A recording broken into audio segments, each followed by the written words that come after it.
त्या बॉडीचा फोटो पण काढून घ्या बरं. नाइंसाफियों के खिलाफ आम जिंदगी के मसाइल, तारीख से वाबिस्तगी, औकाफ की लूटमार, कदम ब कदम डरी सहमी अवाम, हम अब हैं आपके दरमियान. माझ्या भावाची उचलून घेऊन जाऊन पोलीस स्टेशनमध्ये बेदम मारहाण केल्याच्या ह्याच्यानुसार आणि ते म्हणतात की जेवण असताना तो आंदोलनामध्ये सहभागी होता. मला लेकरानं काय केलत, काय गुन्हा केलत ती मला गुन्हा बघायचा आहे, काय केलेलं ऐकायचं आहे, गुन्हा बघायचा आहे. आणि माझ्या लेकराला ज्या ज्या माणसानं त्रास दिलाय, ज्या माणसानं मारहाण केलंय, शिकणारे लेकरू, अभ्यास करणारे लेकरू ह्याच्यामध्ये जाते का, दगडफेक करते का, दंग्यामध्ये जाते का, त्याला भीती नाही का शिकणाऱ्या लेकराला. युवक की रविवार सुबह मौत हो गई.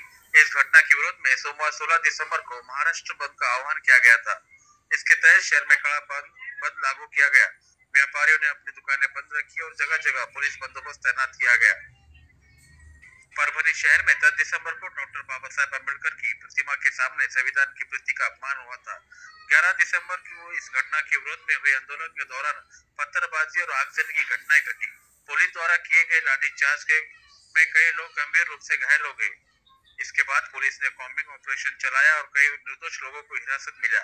न्यायिक हिरासत में शंकर नगर के निवासी और विधि शाखा के छात्र सोमनाथ सूर्यवंशी की रविवार 15 दिसंबर को सुबह मौत हो गई.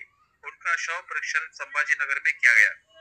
इस घटना के बाद राज्य भर में असर देखा गया और सोमवार 16 दिसंबर को अम्बेडकरी संगठनों द्वारा राज्यव्यापी बंद का आह्वान किया गया. इस बंद में परभणी शहर के अम्बेडकरी संगठनों ने सक्रिय रूप से भाग लिया और बंद का आह्वान किया. सोमवार दोपहर तक सभी बाजार बंद रहे और सड़कों पर भी हलचल कम थी. इस प्रकार बंद शांतिपूर्ण माहौल में कड़ी सुरक्षा के साथ लागू किया.